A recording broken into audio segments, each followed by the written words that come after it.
আসসালামু আলাইকুম। আলো 786 ইউটিউব চ্যানেলে আপনাদের সবাইকে স্বাগতম। আজকের এই টিউটোরিয়ালে আমরা অ্যাডোবি ফটোশপ সিসি 2020 এর বেসিক থেকে শিখব। বেসিক বলতে ফটোশপ ওপেন থেকে লাস্ট পর্যন্ত এবং এর টুলের পরিচিতি সম্পর্কে জানবো এবং এর কাজগুলো দেখব।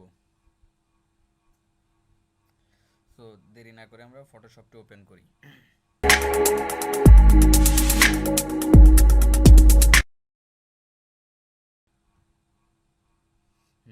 আর যারা ফটোশপ 2020 এখনও ডাউনলোড বা ইনস্টল করেন নেই, তাদের জন্য একটি ভিডিও আমার ডেসক্রিপশনে দেওয়া থাকবে লিঙ্ক, সেখান থেকে দেখে নেবেন কীভাবে ফটোশপ 2020 ডাউনলোড করবেন এবং ইনস্টল করবেন, সেটি দেখে নেবেন। তারপর ফটোশপ ওপেন করার পরে এমন একটি ইন্টারফেস আসবে যেখানে বা পাশে দেওয়া আছে create new and open. Create new হচ্ছে আমরা যদি নতুন ফাইল ক্রিয়েট করতে চাই তাহলে আমরা ক্রিয়েট নিউতে যাব, এবং আমাদের পূর্বে কোনো ফাইল করা আছে বা প্রজেক্ট করা আছে সেটি যদি ওপেন করতে চাই তাহলে আমরা ওপেনে ক্লিক করব। এছাড়া আমরা ফাইলে যাব, ফাইল থেকে এখানে নিউ আছে বা ওপেন আছে এবং এর কিবোর্ড শর্টকাটও দেওয়া আছে। আমরা যদি কিবোর্ড শর্টকাট থেকে আমরা যদি একটি নতুন ফাইল ক্রিয়েট করতে চাই দেন আমরা Ctrl+N ক্লিক করব, এবং আর যদি আমরা একটি ফাইল ওপেন করতে চাই, পূর্বের কোনো ফাইল করা আছে এমন ফাইল ওপেন করতে চাই তাহলে আমরা Ctrl+O প্রেস করব। এছাড়া আমরা যদি আরও সহজভাবে কোনো ফাইল ওপেন করতে চাই বা কোনো নিউ প্রজেক্ট নিতে চাই তাহলে আমরা কোনো ফটো বা কোনো ফাইল ড্র্যাগ অ্যান্ড ড্রপ করে জাস্ট এইখানে এনে ছেড়ে দিব, এমনি ওপেন হয়ে যাবে। আমার যেহেতু ফাইল ওপেন আছে সেহেতু আমি জাস্ট এখানে ক্লিক করলে আমার ফাইল ওপেন হয়ে যাবে। সো আমি একটি ফটো ওপেন করলাম বা প্রজেক্ট ওপেন করলাম।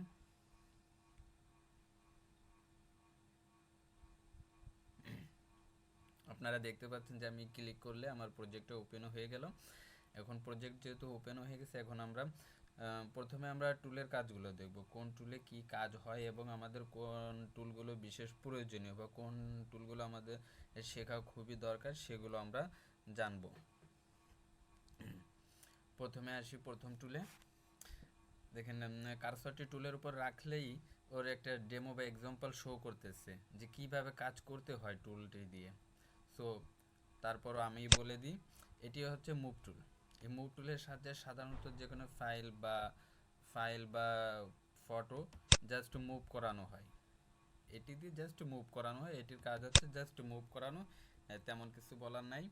অ্যান্ড তারপর হচ্ছে রেক্ট্যাঙ্গুলার মার্কিউ টুল। রেক্ট্যাঙ্গুলার মার্কিউ টুল দ্বারা সাধারণত কোনো ফটো কাট করা, নির্দিষ্ট একটি সাইজে বা নির্দিষ্ট একটা এরিয়া কাট করার জন্য ব্যবহৃত হয়। যেমন আমরা দেখতে পারি, আমরা যদি চাই ফটো জাস্ট আইটুকু আমরা কাট করব, সেহেতু দেখেন আমি জাস্ট নির্দিষ্ট একটা এরিয়া কাট করতেছি, দেখতে পারতেছেন আপনারা কাট হয়ে গেছে। রেক্ট্যাঙ্গুলার মার্কিউ টুল দিয়ে জাস্ট এই কাজটি করা হয়, এটিও তেমন প্রয়োজনীয় না। তারপর এবার হচ্ছে আমাদের একটি প্রয়োজনীয় টুল যাকে বলা হয় ল্যাসো টুল। ল্যাসো টুলের সাহায্যে সাধারণত বিভিন্ন অবজেক্ট বা সাবজেক্ট, যা আমরা ফটো সিলেক্ট করি, সাবজেক্ট সিলেক্ট করি ক্রপ করার জন্য, ব্যাকগ্রাউন্ড চেঞ্জ করার জন্য, ব্যাকগ্রাউন্ড কালার ইত্যাদি চেঞ্জ করার জন্য যে আমরা সাবজেক্টটাকে সিলেক্ট করি, ল্যাসো টুলের সাহায্যে সাধারণত সেটি সিলেক্ট করা হয়। ল্যাসো টুল দিয়ে কীভাবে সিলেক্ট করতে আমরা একটু সেটি দেখে নিই। আমরা যদি চাই যে আমরা ফুল বডিটা সিলেক্ট করব তাহলে ফার্স্টে ক্লিক করতে হবে অ্যান্ড এভাবে ড্র্যাগ করে এইভাবে আমরা সাবজেক্টের চতুর্পাশ দিয়ে আমরা যতটুকু সিলেক্ট করতে চাই সে তার চতুর্পাশ দিয়ে এইভাবে ড্র্যাগ করতে হবে, দেন সিলেক্ট হয়ে যাবে। এরপর ল্যাসো টুলের ভিতরে আরও কিছু টুল আছে যেগুলো সেমই কাজ, তবে এর ভিতরে ল্যাসো টুলটাই মেন। এবং এখন আছে ম্যাজিক টুলের ভিতরে আরও কিছু টুল আছে আমরা দেখতে পারি। Object selection tool, quick selection tool, magic wand tool. এর ভিতরে ফটোশপ 2020-এর আমি যদি মনে করি সবথেকে একটি আধুনিক ফিচার বা সবথেকে বেটার ফিচার দিছে। আর এই যে object selection tool. Object selection টুল সাধারণত আমাদের ফটোশপের অন্য অন্য ভার্সনে আমাদের একটি ফটো সিলেক্ট বা সাবজেক্ট সিলেক্ট বা ব্যাকগ্রাউন্ড চেঞ্জ করতে অনেক সময় লাগতো, কিন্তু ফটোশপ 2020-এ ব্যাকগ্রাউন্ড চেঞ্জ করা বা একটি সাবজেক্ট সিলেক্ট করতে জাস্ট এক ক্লিক বা 2 ক্লিকের কাজ, যে এর বেশি প্রয়োজন হয় না, কারণ ফটোশপ 2020-এ দিয়েছে একটি সবথেকে আকর্ষণীয় ফিচার, যার মাধ্যমে আমরা জাস্ট এক ক্লিকেই আমরা একটি সাবজেক্ট অনায়াসে এবং নিখুঁতভাবে আমরা সিলেক্ট করতে পারি এবং প্রয়োজনে আমরা ব্যাকগ্রাউন্ড চেঞ্জ করতে পারি। এখন আমরা দেখে নিই, আমরা ফার্স্টে আমরা সিলেক্ট করব object selection tool. Object selection টুলে জাস্ট ফটোশপ 2020-এই পাবেন, অন্য অন্য ভার্সনে এটি পাবেন না, এটি ফটোশপ 2020-এর new version, new feature. So আমরা এর কাজটি দেখে নিই। আমরা যদি এর কাজটি দেখতে চাই তাহলে আমরা যতটুকু সিলেক্ট করতে চাই, আমরা জাস্ট ততটুকুই ড্র্যাগ করে ছেড়ে দেব। আমরা লোড নেবে, একটু লোড নেওয়ার পর আপনারা দেখবেন সেও সহজেই নিখুঁতভাবে ফটোটি নিজে থেকেই সিলেক্ট করে নিচ্ছে চতুর্দিকে, এবং এর থেকে আরও নিখুঁতভাবে কীভাবে ব্যাকগ্রাউন্ড চেঞ্জ করতে হয় বা কারো নিখুঁতভাবে সব কিছু করতে আমরা পরবর্তী টিউটোরিয়ালে দেখব। সিলেকশন টুলে এর ব্যবহার পরিপূর্ণভাবে আমরা পরবর্তী টিউটোরিয়ালে দেখব। এটি দেখা হলো। এখন আমরা অন্য সিলেকশন কুইক সিলেকশন টুল ফটোশপের অন্যান্য ভার্সনগুলোতেও রয়েছে, যেটি গত সময়ের সব থেকে ভালো টুল ছিল। কুইক সিলেকশন টুলের সাহায্যে সাধারণত আমাদের এভাবে ড্র্যাগ করে করে সিলেক্ট করতে, আমরা যে সাবজেক্টে সিলেক্ট করতে চাই তার উপর কার্সরটি রেখে এভাবে ড্র্যাগ করে করে আমাদের সিলেক্ট করতে হয়, এবং এটিও খুবই একটি জনপ্রিয় টুল, যার সাহায্যে খুব ভালোভাবে এই সাবজেক্ট বা অবজেক্ট সিলেক্ট করা যায়। অ্যান্ড এবার আসি আমরা ম্যাজিক সিলেকশন টুলটি সাধারণত একটি মাত্র কালার বা একটি মাত্র ব্যাকগ্রাউন্ডের জন্য, কারণ ম্যাজিক সিলেকশন টুল সেই সমস্ত জিনিসই সিলেক্ট করে যাতে একটি মাত্র কালার আছে, কারণ সে একটি কালার ডিপেন্ডেন্ট সিলেকশন টুল। যদি আমরা দেখি জাস্ট এই যে অবজেক্ট বা ব্যাকগ্রাউন্ডটা জাস্ট একটি কালার আছে, সে ওই কালারটাকেই সিলেক্ট করছে। সো ম্যাজিক ব্যাকগ্রাউন্ড টুলটি আমরা তখনই ব্যবহার করব যখন আমরা দেখব আমাদের অবজেক্ট বা সাবজেক্টটি একটি মাত্র কালার আছে, তখন যদি আমরা ম্যাজিক সিলেকশন টুল দ্বারা সিলেক্ট করি তাহলে আমাদের খুব সহজ হবে সেটি, এবং কষ্ট কম হবে এবং সময় সাপেক্ষ হবে। সিলেকশন টুল গেলে এখন আসি আমরা ক্রপ সাধারণত আমরা সবার জন্য ক্রপ দ্বারা আমাদের ফটো সাইজ ছোট বড় ইত্যাদি আমরা করতে পারি বা ক্রপ করতে পারি, আমাদের প্রয়োজনীয়টুকু রেখে আমরা বাকিটুকু ক্রপ করে দিতে পারি। এটাই ক্রপ টুলের কাজ। দেন ওকে প্রেস, ক্রপ হয়ে গেল। এরপর আসি আমরা ফ্রেম ফ্রেম টুলের সাহায্যে আমরা একটি নির্দিষ্ট সাইজের যদি ফ্রেম নিই এবং আমরা যদি কোনো ফটো বা অন্য কোনো কিছু চাই যে আমরা এই ফ্রেমের সাইজে করব, তাহলে আমরা সেটি করতে পারবো। আমরা একটি নির্দিষ্ট সাইজের ফ্রেম নিলাম, এখন যদি আমরা কোনো ফটো যদি এই ফ্রেমের সাইজে সিলেক্ট করতে চাই, এই ফ্রেমের সাইজে আমরা সেটি করতে পারবো। এই ফ্রেমের ভিতরে এখন যদি আমরা কোনো ফটো দিই, জাস্ট এই ফ্রেমের ভিতরেই থাকবে, বাইরে কিছু আসবে না। এখন আমরা সেটি দেখে নিই, তার জন্য আমরা একটি ফটো ইনপুট করি ফটোশপে, Ctrl+O,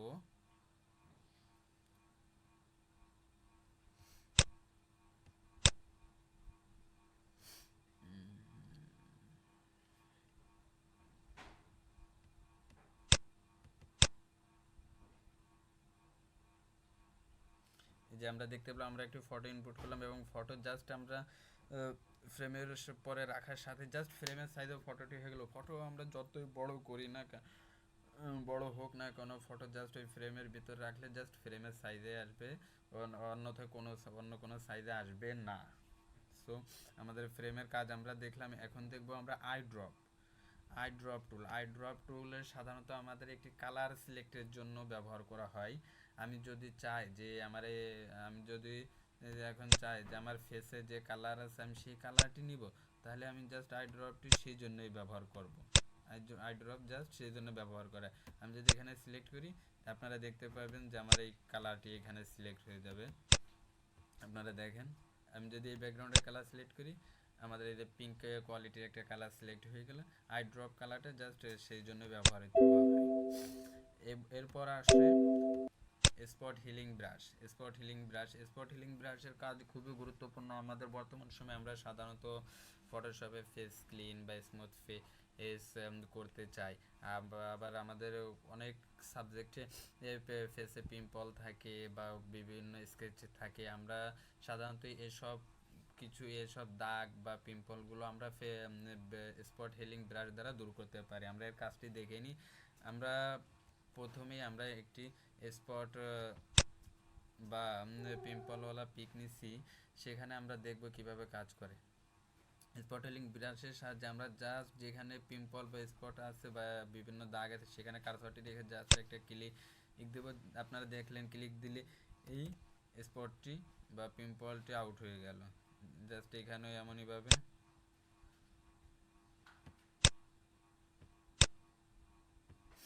এটি একটি খুবই গুরুত্বপূর্ণ টুল বর্তমান সময়ে, কারণ বর্তমান সময়ে ফেস ক্লিন বা স্মুথ ফেস একটি খুবই গুরুত্বপূর্ণ বিষয়। সো এই টুলটি আমরা সচরাচরই ব্যবহার করব এবং ফেস ক্লিনারের জন্য খুবই গুরুত্বপূর্ণ। আপনারা এর ব্যবহারে দেখলেন। এবার আসি ব্রাশ টুল। ব্রাশ টুলের ব্যবহার আমরা জানি, এটি আর দেখানোর কিছু নেই, তারপরেও বলে দিই। ব্রাশ টুল সাধারণত জাস্ট কালার পেইন্ট করার জন্য। এরপর এটি প্রয়োজন নয়। তারপর আছে ইরেজার টুল। ইরেজার টুল আমরা ব্যবহার জানি। ইরেজার টুল কোনো কিছু ভ্যানিশ করার জন্য বা পরিষ্কার করার জন্য, জাস্ট সাবজেক্টটি ভ্যানিশ বা পরিষ্কার করার জন্য ইরেজার টুল ব্যবহৃত হয়। গুরুত্বপূর্ণ টুল গ্রাডিয়ানের কাজ আমরা সামনে দেখব। এটি জাস্ট একটি কালার মিক্সার। গ্রাডিয়ান একটি কালার মিক্সার। তারপরে হচ্ছে ড্রপ, ব্লার। ব্লার ব্লারের কাজ আমরা তো জানি। ব্লার কি? এই ব্লারের কাজের এইখানে ব্লারের কাজ হচ্ছে, আমরা যদি কোনো একটি নির্দিষ্ট জায়গা ব্লার করতে চাই, যে আমরা এই জায়গাটি দেখাতে চাই না, আমরা এটি ব্লার করব, তাহলে সেজন্য ব্লার ব্যবহার করে। আর তাছাড়া কোনো সাবজেক্টের ব্যাকগ্রাউন্ডে যদি ব্লার দেওয়া হয়, তাহলে ব্লারে একটি সৌন্দর্য আসে, একটি ডিএসএলআর লুক আসে, এটি আর কি। এরপর আসি আরেকটি গুরুত্বপূর্ণ টুল হলো পেন টুল। পেন টুল একটি খুবই গুরুত্বপূর্ণ টুল। পেন টুলের সাহায্যে বিভিন্ন সাবজেক্ট বা অবজেক্টে সিলেক্ট করতে হয় এবং যারা পেন টুলের সাহায্যে যে কোনো জিনিস খুব ভালোভাবে সিলেক্ট করা যায়। যারা প্রফেশনাল আছেন তাদের এর কাজ আরও ভালো, যারা বিগিনার আছেন তাদের একটু কষ্ট হবে প্রাথমিক পর্যায়ে, কিন্তু যখন করতে করতে একটা অভ্যাসে পরিণত হয়ে যাবে তখন ঠিক হয়ে যাবে। পেন টুলের সাহায্যে অতি শুকনোভাবে যে কোনো অবজেক্টে সিলেক্ট বা কাট করা যায় এবং এর সাহায্যে রাউন্ড আকারে রাউন্ড করা যায় সব ইত্যাদি।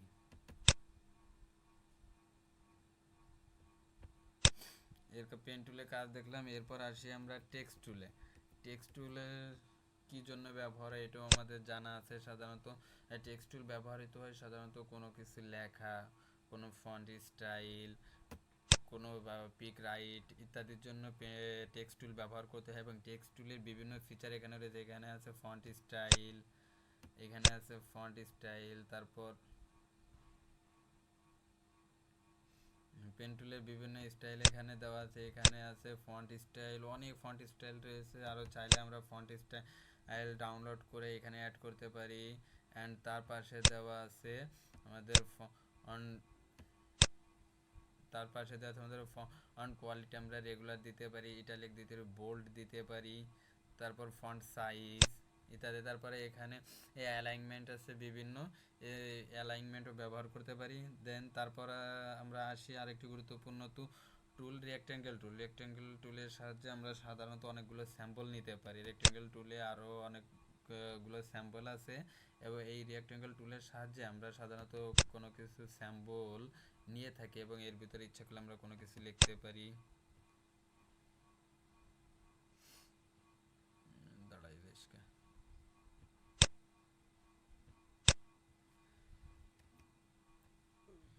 রেক্ট্যাঙ্গেল টুলের সাহায্যে আমরা বিভিন্ন স্যাম্পল নিয়ে থাকি এবং রেক্ট্যাঙ্গেল টুলে সিলেক্ট করলে উপরে দেখুন বিভিন্ন অপশন আসবে, যেখানে আমাদের বিভিন্ন শেপ, তারপর আমাদের ফিল বা ভিতরে কি কালার নেব আমরা এখান থেকে সেটি সিলেক্ট করতে পারি। তারপরে এখানে আমাদের আউটলাইনে যে একটা স্ট্রোক আছে আমরা সেখানে এর কালার দেখতে পারি, বা এটি আমরা কত দূর নেব, মানে কত ওয়াইড নেব আমরা সেটি, বা কত সাইজের নেব আমরা সেটি সিলেক্ট করে দিতে পারি, বা এর কালারও চেঞ্জ করতে পারি। এখানে যদি সিলেক্ট করি তাহলে এটি নন হয়ে যাবে, আউটলাইনেও কোনো স্ট্রোক থাকবে না, বা তারপর আবার এখানে গ্রাডিয়ান আছে, গ্রাডিয়ান মডেলে আমরা স্ট্রোক নিতে পারি। দেন এখানে আরও একটি স্টাইল আছে আমরা যেটাও নিতে পারি, এটি শুধু ফটোশপ 2020 নিয়ে পাবেন, এটি ফটোশপের অন্যান্য ভার্সনে এত ফিচার পাবেন না। সো আমি সাজেস্ট করব যারা ভালো কাজ শিখতে চান তাদের জন্য ফটোশপ 2020 বেটার হবে। অ্যান্ড সর্বশেষ